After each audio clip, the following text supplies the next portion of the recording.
अस्सलाम वालेकुम।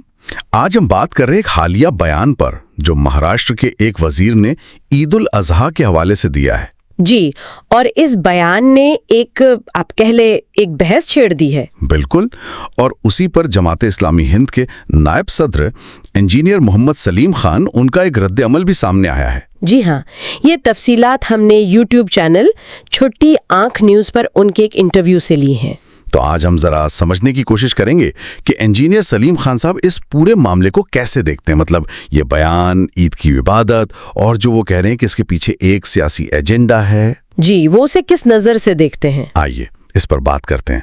अच्छा, तो इंजीनियर सलीम खान साहब की बात शुरू कहाँ से होती है? वो कहते हैं कि देखें, किसी को बोलने से तो नहीं रोक सकते, या जैसे उन्होंने कहा बेवकूफ़ी की बात करने से। ठीक है, लेकिन वो जोर देते हैं कि इबादत का एक तरीका होता है, एक रूह होती है, और मुसलमान तो हमेशा से उसी पर अमल करते आए हैं।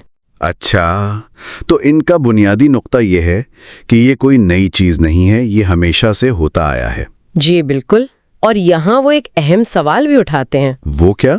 वो पिछले कोई 10-11 साल के रुझान की बात करते हैं कि आखिर ऐसा क्यों है कि ये मसाइल खास तौर पर ईद उल अजहा और कुर्बानी के वक्त ही उठाए जाते हैं। ये दिलचस्प है। मतलब वो इसे एक पैटर्न के तौर पर देख रहे हैं? जी, उनके मुताबिक इसके पीछे एक वाज़े, वो कहते हैं, सियासी नफरत का एजेंडा है। अच्छा, सियासी नफरत का एजेंडा, इससे उनकी क्या मुराद है? वो क्या इल्ज़ाम लगा रहे हैं? उनका कहना है कि कुछ लोग हैं जो मतलब मुनज़्ज़म तरीके से मुसलमानों के खिलाफ नफरत फैला रहे हैं। और हुकूमत का किरदार? वो समझते हैं कि कभी कभी हुकूमतें भी उनकी मदद करती हैं या कम से कम उनको नज़रअंदाज करती हैं, जिससे ऐसे लोगों के हौसले बढ़ते हैं।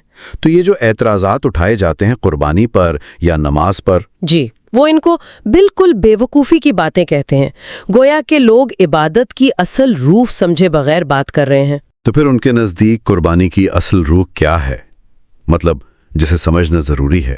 वो वजाहत करते हैं कि ये सिर्फ वो गोश्त खाने का अमल नहीं है, वो तो लोग रोज़ भी खाते हैं। सही।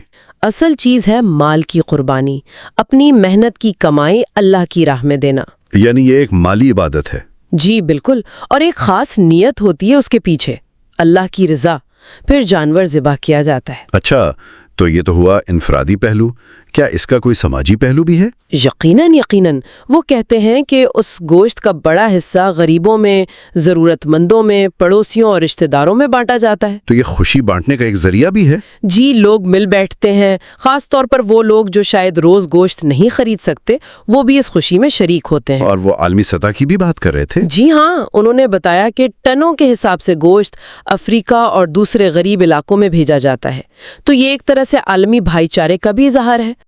तो गोया उनके नज़दीक ये एक जामिया इबादत है जिसमें ज़ाती, समाजी और आलमी पहलू शामिल हैं। बिल्कुल, और उन्हें अफसोस इसी बात का है कि हिंदुस्तान में खास तौर पर पिछले 10-12 सालों में वो कहते हैं मुसलमानों से जुड़ी चीज़ों को मुस्बत अंदाज में देखने के बजाय एक मनफी, एक एतराज़ी जाविये से देखा जाने लगा है।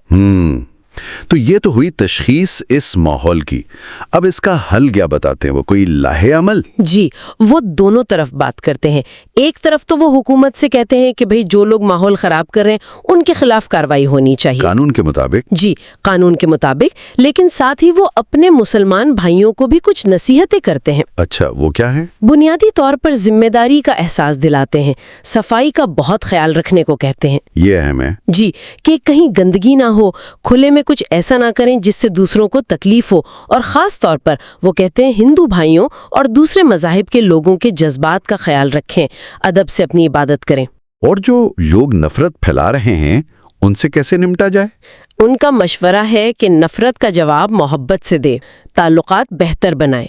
तो खुलासा ये है कि वो हमआहंगी और जिम्मेदारी पर जोर दे रहे हैं। जी बिल्कुल, जिम्मेदाराना रवैया और मोहब्बत का पैगाम। तो ये सारी गुफ्तगू ये हमें एक अहम सवाल की तरफ ले जाती है जी? कि जब मजहबी रसूमात पर इस तरह की आप कहें अवामी या सियासी बहस होती है तो इसका हमारे समाज पर, हमारी हमआहंगी पर क्या असर पड़ता है? और ये कि मुख्तलिफ कम्युनिटीज़ कैसे अपने अकीदे पर भी अमल करें और साथ साथ दूसरों के जज्बात का एहतराम भी यकीनी बनाएं। खास तौर पर ऐसे माहौल में जहां, जैसा कि इंजीनियर सलीम खान इशारा कर रहे हैं, बज़ाहिर कुछ नफरत अंगेज एजेंडे भी चल रहे हों। دی یہ ایک سوال ہے جس پر ہم سب کو سوچنے کی ضرورت ہے، کیسے توازن قائم کیا جائے؟